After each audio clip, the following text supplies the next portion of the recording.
Dollar. Dirt and money, no soul. Had to go and get it, ain't no time to kick it. Got a stack and flip for my foes. Dollar. Please tell me you can hear me. Don't turn your back and don't neglect me. Just let me know if you need me. Dollar. Let me watch out for my partners. Keep my money long, get my team strong. Let me run away from my problems. Yo, what's good, original crew? It's your boy DJ Dookie, your girl. Sarah Nicole. We back on the channel with another Kid and C original. Welcome back to the channel, man. We got dumbest rappers who went broke. That hurts. But I ain't to be if we can be real, yeah. If we can just be real for real. A lot of people don't understand the art of business because that's a whole nother span of education that a lot of people don't lack. I was just saying a lot of people lack until they get into the industry, and then as they get like 5-6 years into the game, then they look back and be like, damn, or get around people who know and they can tell them. They be like, damn, and they be like, you know, you got your contract. Some of them do be getting. They be like, damn, yeah, you gonna be broke. Yeah. So it is what it is. So with that being said, before we get into it, make sure you check out the links in the description box down below. You already know where to go. If you want to further support the channel, just always check down below. Also, we gotta pump the brakes as always. Salute to the comment of the day. Salute to you. Y'all already know what to do with that, man. Y'all go ahead and show some support. Also, if you enjoyed today's video, locking in with a thumbs up. We'd gladly appreciate that as well. But we got dumbest rappers who went broke. I ain't gonna necessarily call them dumb, but I'm gonna call them a lack of wisdom and understanding. Yeah. Better? Yeah. Yeah, all right. Let's go ahead and get into it. Let's check it out. Let's see what it's about, man. Here are rappers who have gone broke. Wait until you hear what exactly Birdman decided to steal back from his mansion.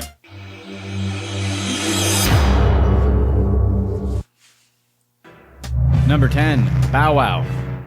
Is it surprising to anyone that Bow Wow is on this list? Considering he started releasing music when he was 13, you'd think he'd have a decent amount of cash saved up over the years. But as we've said many times on this channel, what's important is to keep what you earn. During a child custody case where he was ordered to pay $3,000 a month in child support, Bow Wow informed the court he made just $4,000 a month and only had $1,500 in his bank account. He also merely leased a relatively modest car. That might be because 4 years earlier, he had leased a Ferrari F430 and within months was behind on payments. However, the day after the hearing where he told the court that he's broke, he did sign on to be one of the new co-hosts of the now canceled BET show 106 & Park.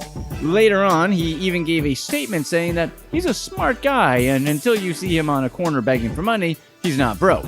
Well, I guess that's one way of admitting lying to a judge in court. The funniest thing with Bow Wow probably still has got to be back in 2017. He posted a picture of a private jet on his Instagram with a caption that heavily implied that it was his private jet that he chartered to New York. But the photo was actually a photo from a website, and someone saw him flying in economy that same day and posted the picture to Twitter. In an interesting twist, he recently called money evil and claimed he would give his money away to fans. It doesn't take a genius to figure out why Bow Wow's career fizzled out. Number 9. But I'll say this. They know that's the real, to be honest, that's the real reason why he went to 106 Park.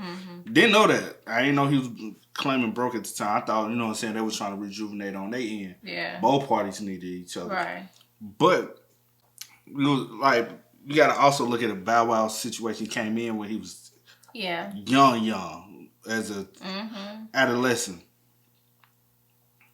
He's not the one signing his contracts. Right. His parents are. And if they don't know, they also get robbed while their kid get robbed. Right. So by the time he's 18 to be able to understand, you got to think all that music he done did all those years. All those years. He's not writing his music. So he's not, like, you got to know the music business. Yeah. If y'all want music business information broke down, let me know and I can break it down to you. Trust me, I got a degree in it. I can help some of y'all out for real, for real. Scott Storch. Okay, we know that Scott Storch is not a rapper, but he was a producer for many artists such as Justin Timberlake, Beyonce, and Dr. Dre. And the way he blew through his $70 million fortune is incredible. In 2006, he had his $70 million. By 2009, he filed for bankruptcy claiming just $3,600 in assets. Storch's lavish lifestyle included a garage with 13 cars, including a $600,000 Mercedes SLR McLaren, a $500,000 Mercedes Maybach, and a $1.7 million black Bugatti Veyron. He also bought a $20 million yacht, a $10 million mansion, and a $3 million 34-carat diamond pinky ring. Apparently in 2006, he started making friends in Hollywood, and with those friends came the partying. He basically withdrew from making music and focused on partying with his friends at his mansion. In his estimation, at one point, he blew through $30 million in a 6-month span. However, the good news is today, Scott Storch is back in the studio and he's back on his feet making music. Number 8, DMX. In 2016, DMX filed for bankruptcy for not the first, or for the second, but for the third time since 2009. He owed creditors over $2 million and filed for Chapter 13 bankruptcy as an attempt to save his New York home. This is a guy who's had 5 #1 albums. So how did he get so broke? Well, he has 15 kids with 9 different women. That's definitely a big part to why he's had financial issues, despite being probably the hottest rapper in the late 90s. And then there's all the crazy legal issues he's had for all the crazy things he's done. The craziest story has to be when he pretended that he was a federal agent and tried to carjack someone. DMX filed for bankruptcy first in 2009 and again in 2013. In 2016, DMX filed for bankruptcy again. He claimed that he had no assets at all except for his house, and he had absolutely no money in his bank account. He also claimed that he doesn't own stakes in copyrights or trademarks for any of his music.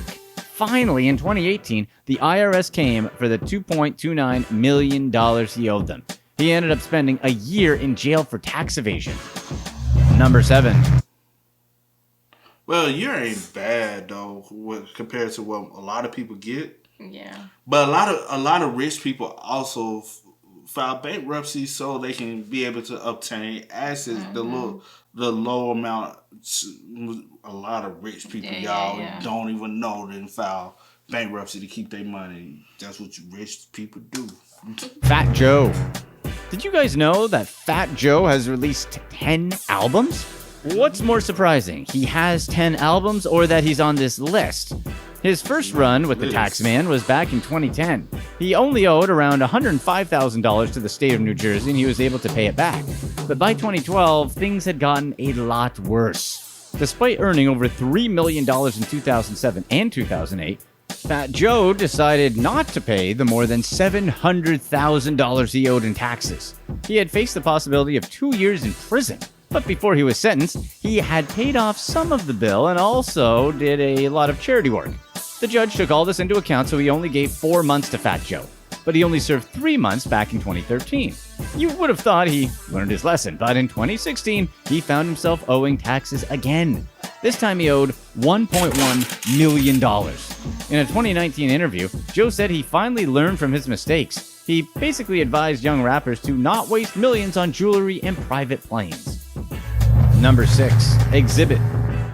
Do you guys remember Exhibit from Pimp My Ride? People probably now remember him better for being the host of Pimp My Ride more than his rap career. Exhibit actually had 1 platinum and 2 gold albums. Back in 2009, he owed almost $1 million to the IRS. Somehow, he blamed his financial problems on the fact that Pimp My Ride got canceled. Okay, let's be real here. The real problem for him was spending more money than he made. In 2007, he earned almost $500,000 from the show.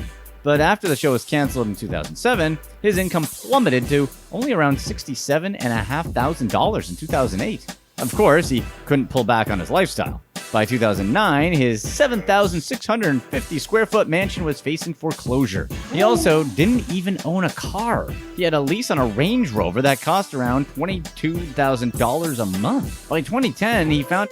What the fuck you... Bad credit. Bad credit. That is crazy. That's the only way your note is that high is because you got bad credit. God. Himself $1.4 million in debt. Come on. Everybody knew that Pimp My Ride couldn't last forever. All this sounds like the reason why athletes go broke. Find out the real reasons athletes go broke by clicking here. Number 5. Nas. Nas has had a long and successful career, but as good of a rapper as he is, it doesn't mean he's great in finance. In 2009, his ex-wife Kellis filed for divorce. His terrible financial situation came to light while settling on the child support amount. Nas claimed he owed his manager $700,000 and the IRS millions, but he was still required to pay over $50,000 a month in child support. Kellis wasn't the only ex not getting paid either. The mother of Nas's first daughter took him to court in 2014 for owing back child support. But the worst was probably when he owed the IRS almost $6.5 million in 2011.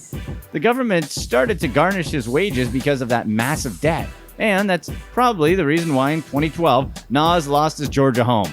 He failed to make the mortgage payments and the bank sold his house at auction. Number 4. Young Buck. Musicians, unlike most people, don't get regular paychecks with taxes withheld. No, this one. He don't even tip. They get their money with no taxes taken out. That can be a gift or a curse depending on who it is. And this is why entertainers in general get in trouble with the IRS. And rapper Young Buck owed the IRS hundreds of thousands of dollars in back taxes. His problem was even worse because when he got into money trouble, his rap career was basically over. In 2012, IRS agents raided his house and took basically everything of value from his house. That included his leather dining chairs, his watches, his tattoo kit, and even his refrigerator with the food in it. Truth be told, the tax issue is probably not completely Young Buck's fault. There supposedly was some miscommunication between his lawyer and business manager about who was supposed to pay the taxes. The IRS did have a heart and loaned back Young Buck his refrigerator along with a few other things. But taxes weren't his only financial problems. 22 creditors submitted claims totaling $11.5 million. He ended up having to file for bankruptcy. Number 3. Birdman. And now we get to Birdman, co-founder of Cash Money Records. Birdman is one of those people who has a heavy spending habit, but he has an ability to quickly make more money and bounce back. He's had various money issues over the years, and his latest legal issue involves this huge multi-million-dollar Miami mansion. Basically, he took out a $12 million loan for it, and he's having trouble making payments. He went into default back in 2017, and he was ordered to immediately give up his place in January of 2018. But that wasn't the only property he had to give up. He also had to give up his North Miami office space, which is where his recording studio is located. As of November 2019, the foreclosure is still ongoing. All of his stuff in the house was confiscated and put into storage once the bank reclaimed the house. However, that didn't mean anything to Birdman. Out of all the things he could have taken back from the house, he was accused of stealing back 4 collector Gucci bikes manufactured by Gucci. Bank officials asked the judge for help in getting the bikes back. Number 2. This nigga broke back here to give my bikes. My 4 custom-made bikes. Man. I'm getting my bikes back. Gucci made them for me. Lil Kim. Before Nicki Minaj and Cardi, there was Lil Kim. She was the first female rap superstar. She's been on songs with legendary rappers such as Biggie and Jay-Z. And when she rapped on Diddy's song, It's All About the Benjamins, she wasn't lying. She loved spending it. Unfortunately for her, her career has fallen off and her bank account as well. In 2018, she filed for bankruptcy. Besides being over $650,000 behind on her house, she owed the IRS more than $1 million in back taxes. She claimed that she owed $4 million overall in 2018. She claimed that she was making about $18,000 a month, but she said that she had to budget $2,000 for her staff, another $2,000 for her wardrobe, and $10,000 for travel. Are those actually necessary expenses? What do you think? Number 1. Hammer. Pretty much everyone knows that Hammer went broke, but he's still one of the prime examples of rappers going broke. Hammer's album Please Hammer, Don't Hurt Him, which came out in 1990, is still the best-selling hip-hop album of all time with over 18 million copies sold. Forbes estimated Hammer's net worth back then to be around $33 million. But just 6 years later, he filed for bankruptcy in one of the most famous celebrity financial disasters of all time. First, there was the $30 million mansion. Then there was possibly the most epic entourage ever. Hammer employed 200 people on his payroll, which cost him around $500,000 every month. However, he told Oprah that it even got to, quote, $1 million a month at times. When he filed for bankruptcy, he said he had several hundred creditors. In 2011, he told Oprah that even if he could, he wouldn't go back and change anything. He believes in the butterfly effect and that if things had been different, he wouldn't have his kids or the peace he has now. Watch this. That's a positive way to look at it. That's crazy, though. That's crazy. But most reason why a lot of people go broke is mainly because, like they stated, taxes. Yeah. But a lot of people don't know that most rappers, especially back then, don't own their music, so they're not always making money or making the money people think. And then they have to pay for this image, and the image costs way more than they make, especially when they stop making music. Facts. So that's the biggest thing, man. But with that being said, y'all spam us up in the comment section down below. Let us know what we should react to next, so we can bring it over here for y'all. But as always, y'all know how it go, man. I do go by the name DJ Kid. This is. We are, y'all. Ain't no time to kick it. Got a stack of flip for my foes. Dollar. Please tell me you can hear me. Don't turn your back and don't neglect me. Just let me know if you need me. Dollar.